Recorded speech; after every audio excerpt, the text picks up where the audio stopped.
Today we will discuss about the transport across plasma membrane. So one must think how the material is passing out and passing in the cell. What is the driving force behind that?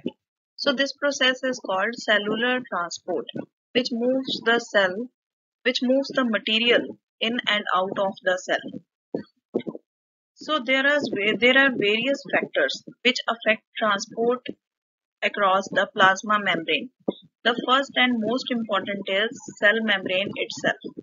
In the earlier presentation, as I have discussed about structure of plasma membrane, it is made up of phospholipid bilayer and protein molecules.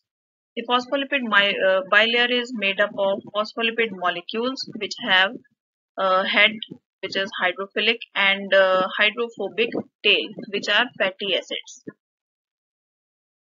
So some molecules are permeable through this membrane, which are water, gases, which includes oxygen, carbon dioxide, nitrogen, lipid molecules, and small neutral molecules such as urea. And some molecules are impermeable to this cell membrane, which are charged molecule, large molecules such as amino acid, glucose, etc. So these molecules need some extra channels or carrier proteins to pass from outside to inside and from inside to outside of the cell. Second factor is chemical gradient, means the molecules move from higher concentration to lower concentration, which can directly move through the cell membrane. They do not require any carrier molecule or any channel protein. Third factor is electrical force, means the positive ions are attracted toward the negative ions and vice versa, whereas the same charged ions are repelled from each other. So there are different ways of molecules to cross the cell membrane. First is directly through the membrane. Second is transport protein. Third is cell membrane channels.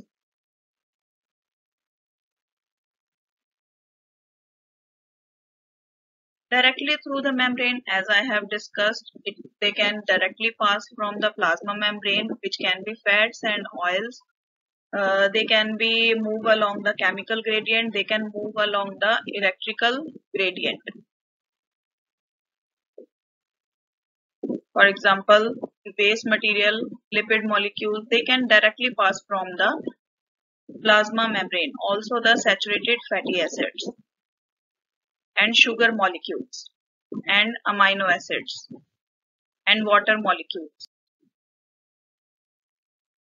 Second are transport proteins. So the transport proteins are of two types, the channel proteins and the carrier protein. What is the difference between the two?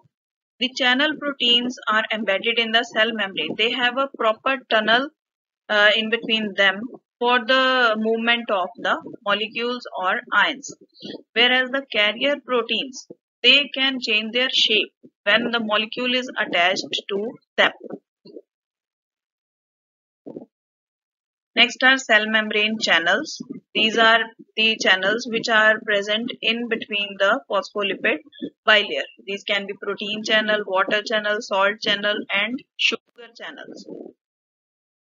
So what are the types of the transport across the plasma membrane? It can be of three types: active transport, passive transport, and vesicular transport.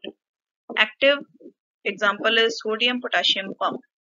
Passive, it is of three types: simple diffusion, facilitated diffusion, and osmosis. Whereas the vesicular transport is of two types: endocytosis and exocytosis. Endocytosis is further of two types: phagocytosis and pinocytosis. So this cartoon diagram is just to make you understand the difference between the active and passive transport. In passive transport, no energy is required, only the movement is across the concentration gradient, whereas in active transport, the energy is required. So, passive transport.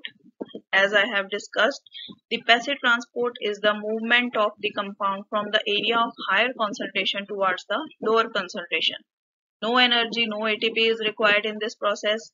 It is of two types, osmosis and diffusion. Further, diffusion is of two types, simple diffusion and facilitated diffusion. Osmosis. Osmosis is the movement of solute particles from lower concentration to higher concentration across a semi-permeable membrane. So to move from lower to higher concentration, there is requirement of energy. So in this animation, you can see the sugar molecules are moving from lower concentration to higher concentration through the selective permeable membrane.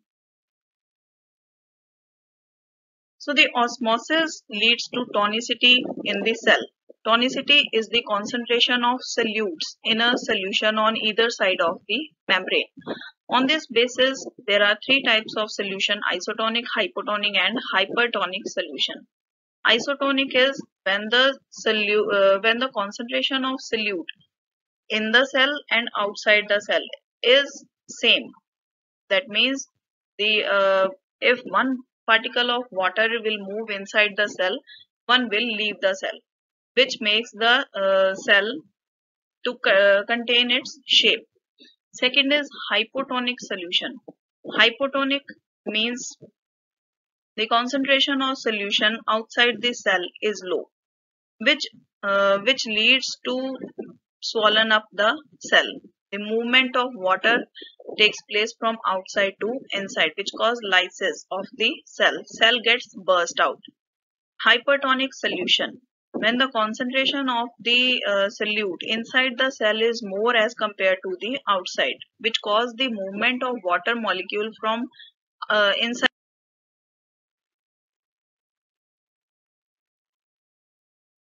Next is diffusion. Diffusion is the simple movement of molecules across the plasma membrane. It can be simple diffusion or facilitated. What is the difference between two? In simple diffusion, there is no need of channel proteins, but in case of facilitated diffusion, it is occurring through the channel proteins. The rate of diffusion is affected by various factors. For example, concentration. The greater the difference in concentration, the faster is the diffusion. Molecular size. Smaller the molecule will move quickly. For example, large molecules such as starch and protein, they simply cannot diffuse through. Shape of the ion or molecule. A substance shape may prevent it from diffusing rapidly, whereas others may have shape that aid their diffusion.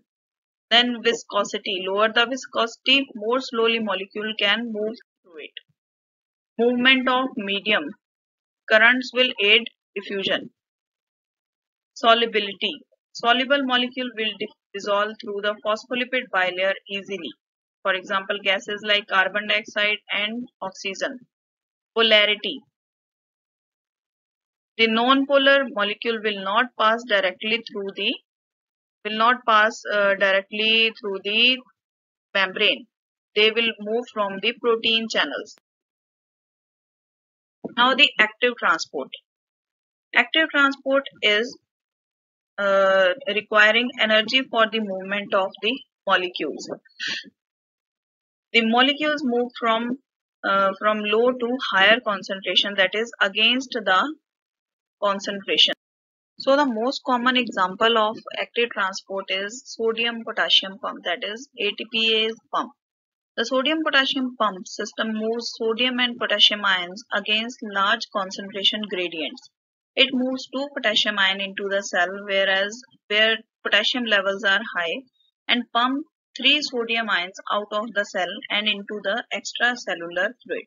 So this whole process is done with the help of ATP molecule. Here you can see the ATP is converted into ADP and one phosphate ion is released. The carrier protein is phosphorylated, which causes the change in its shape. So with the change